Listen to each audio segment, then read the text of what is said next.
ప్రభునందు మాకు అత్యంత ప్రియులైన దేవుని ప్రజలందరికీ యేసుక్రీస్తు వారి శుభనామంలో ఘనమైన నామంలో హృదయపూర్వకంగా శుభాభివందనాలు తెలియజేస్తున్నాను. మీరందరూ ఆధ్యాత్మికంగా క్షేమంగా ఉండాలని, అన్ని విషయాల్లో వర్ధిల్లాలని మీకోసం ఎల్లప్పుడూ పట్టుదలగా ప్రార్థన చేస్తున్నాను. చాలామంది అడుగుతూ ఉంటారు, బ్రదర్ ఉజ్జీవం పొందాలంటే మేము ఏం చేయాలి?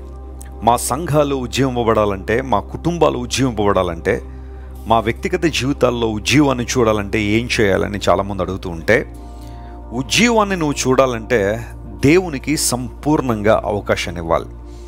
ఆయన నిన్ను నియంత్రించినట్లుగా నువ్వు ఆయనకి అవకాశం ఇవ్వగలిగితే ఖచ్చితంగా నీ జీవితంలో ఉజ్జీవాన్ని చూస్తావు. అనగా నిన్ను నువ్వు సంపూర్ణంగా దేవునికి సమర్పించుకోవడం, అర్పించుకోవడం. ప్రభువా, నా చిత్తము కాదు నీ చిత్తము నా జీవితంలో నెరవేర్చబడాలి అని మనస్ఫూర్తిగా ఎవరైతే కోరుకుంటారో దేవుడు వారిని ఉజ్జీవానికి కారకులుగా వాడుకుంటారు. మీరందరూ కూడా అట్టి ఆధ్యాత్మిక స్థాయికి రావాలని ప్రతిరోజు మీకోసం ప్రార్థన చేస్తున్నాము. క్రైస్ట్ టిప్ సెంటర్ ద్వారా మీలో చాలామంది ఆధ్యాత్మిక సత్యాలను తెలుసుకుని ప్రభువుకు దగ్గరగా వస్తున్నారని విని నేను చాలా ప్రభువును స్తుతిస్తున్నాను. ఈరోజు వాగ్దాన సందేశంగా యెషయా గ్రంథం 42వ అధ్యాయం 13వ వచనాన్ని ధ్యానాంశంగా చదువుకుందాం. The book of Isaiah chapter 42 and verse 13.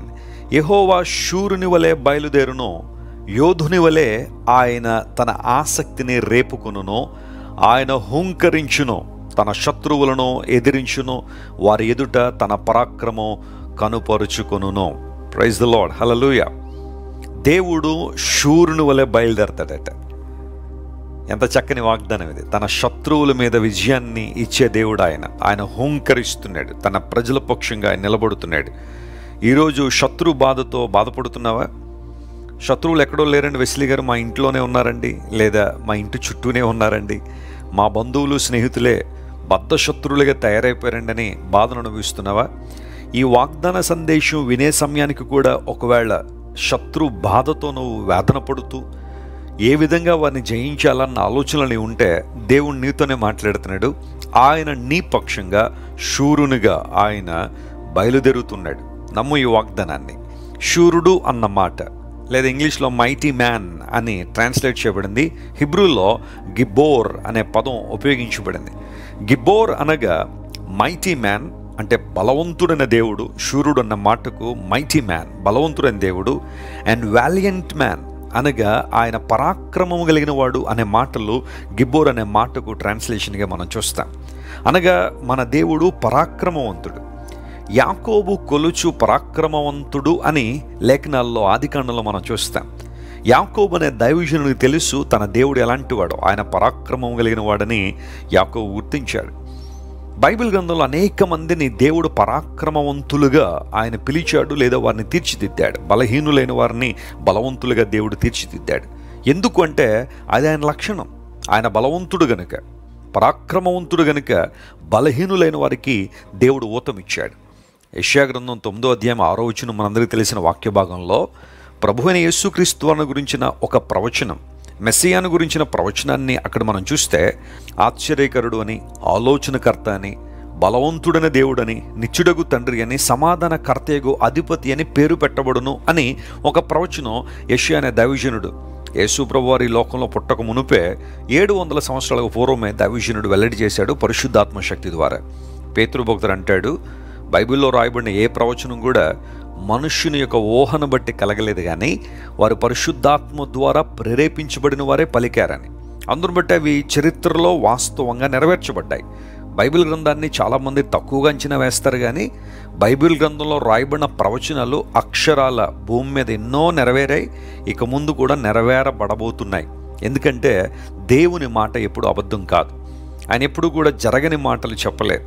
తన చిత్తాన్ని దేవుడు బయలుపరిచినప్పుడు, ఆయన ఉద్దేశాలు బయలుపరిచినప్పుడు స్పష్టంగా చరిత్రలో వాటి నెరవేర్పును మనం చూస్తాం. ఈరోజు నీ పక్షంగా దేవుడు బలవంతుడుగా ఆయన బయలుదేరుతున్నాడు. Praise the lord. నువ్వు బలహీనుడు కాదు.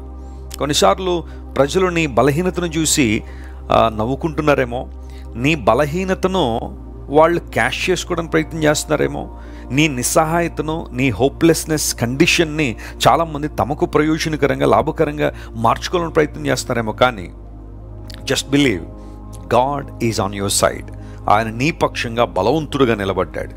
6 మూరల జానుడు గొలియాతు దావీదుకు ఎదురుగా నిలబడినప్పుడు దావీదు గొలియాతు స్థాయి కలిగిన వాడు కాదు.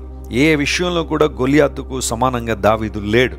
కానీ దావీదులో ఉన్న ధైర్యం ఒక్కటే, తాను సేవించే దేవుడు, తను ఆరాధించే దేవుడు, తాను నమ్ముకున్న దేవుడు బలవంతుడని నమ్మాడు. కాబట్టే బలవంతుడైన దేవుని యొక్క శక్తి ద్వారా గొలియాతును జయించగలిగాడు.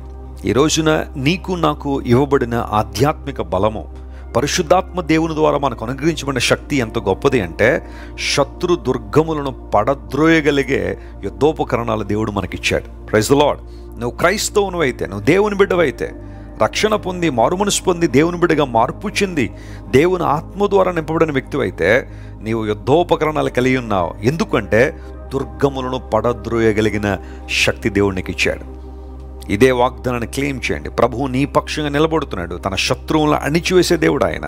నేను ఎవరైతే బాధిస్తున్నారో, వేధిస్తున్నారో, కృంగదీస్తున్నారో, ఆయాసపరుస్తున్నారో, నిన్ను ఇబ్బందులకు నెట్టేయాలని ప్రయత్నం చేస్తున్నారో, ఆ శత్రు బలమంతటిని అణిచివేసే దేవుడు నీ దేవుడు. నువ్వు చేయాల్సిన పని ఏంటో తెలుసా? ఆయన పక్షంగా నిలబడాలి. ఆయనకు సంపూర్ణంగా నేను సమర్పించుకోవాలి. ప్రభువా, నీ బలం మీద నేను ఆధారపడుతున్నాను. నా శక్తి నా బలం కాదు, కానీ I truly depend on your strength O God అని నువ్వు దేవునికి సమర్పించుకోగలిగితే ఈ రోజంతా అద్భుతాలు చూస్తావు, ఆశ్చర్యకారాలు జరిగిస్తాడు ప్రభు. నీ పక్షంగా ఆయన శూరుడుగా బయలుదేరుతున్నాడు. కళ్ళు మూసుకోండి, ప్రార్థన చేసుకుందాం. ప్రేమగల తండ్రి, గొప్ప దేవ, నువ్వెంత మంచి దేవుడు నాయన. మా పక్షంగా శూరునిగా బయలుదేరిన దేవుడు అయ్యా. నువ్వు పరాక్రమవంతుడు, బలవంతుడు నాయన. నీ బలము ఏ ఒక్కరూ కొలవజాలరు ప్రభువా. అలాంటి గొప్ప బలంతో మమ్మల్ని నింపాలని ఆశిస్తున్న దేవుడు. కొన్నిసార్లు మా జీవితంలోనికి శత్రువులు, శత్రు బలం ప్రభువా దొమ్మిగా పడి మమ్మల్ని నాశనం చేయాలని, అణిచివేయాలని, మాలో ఉన్న ఆధ్యాత్మిక సంపదలు దోచుకెళ్లాలని ప్రయత్నం చేస్తున్న సమయంలో మా పక్షంగా నువ్వు నిలబడి, నువ్వు పోరాడి మాకు జయమిచ్చిన దేవుడు, జయం ఇవ్వాలని ఆశిస్తున్న దేవుడు కనుక నీకు వందనాలు. ఈరోజు మా ప్రియులు ఎంతమంది అయితే శత్రు బాధ చేత నాయన హింస పొందుతున్నారో లేదా ఇబ్బందులు పాలవుతున్నారో వారందరినీ విడిపించి నీ మహిమను, నీ ప్రభావాన్ని వారి జీవితంలో కనుపరచుమని నీ పాదాల చెంత వేడుకుంటూ, అస్వస్థతగా ఉన్న వారికి స్వస్థత ఇవ్వండి, విడుదల లేని వారికి విడుదల ఇవ్వండి, నిందల అవమానాల చేత కృంగిపోతున్న వారిని లేవనెత్తండి, నీ మహిమ కొరకు వాడుకోనండి. ఘనత, మహిమ, స్తోత్రము నీకు మాత్రమే కలుగునుగా కానీ ప్రకటిస్తూ యేసు క్రీస్తు వారి దివ్య నామంలో అడిగి వేడుకొనిచున్నాము తండ్రి. Amen, amen, amen.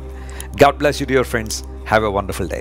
మీరు ఇంతవరకు విన్న దైవ సందేశం మరియు దేవుని సేవకులు చేసిన ప్రార్థన మీకు ఆశీర్వాదకరముగా ఉన్నదని విశ్వసించుచున్నాము. ఈ సందేశాన్ని మీ స్నేహితులకు, బంధువులకు షేర్ చేయండి. మీకు ఏదైనా ప్రార్థన అవసరత ఉన్నచో మా ఫోన్ నంబర్లకు కాల్ చేయండి. దేవుడు మిమ్మల్ని ప్రేరేపిస్తే విశ్వాసంతో సాగుచున్న ఈ పరిచర్యను ప్రోత్సహించండి. మరిన్ని వర్తమానాలు, పాటలు వినుటకు జాన్ వెస్లీ మినిస్ట్రీస్ అను మా యూట్యూబ్ ఛానల్ను సబ్స్క్రైబ్ చేసుకోనండి. ప్రభువైన యేసుక్రీస్తు కృప మీకు తోడైండును గాక.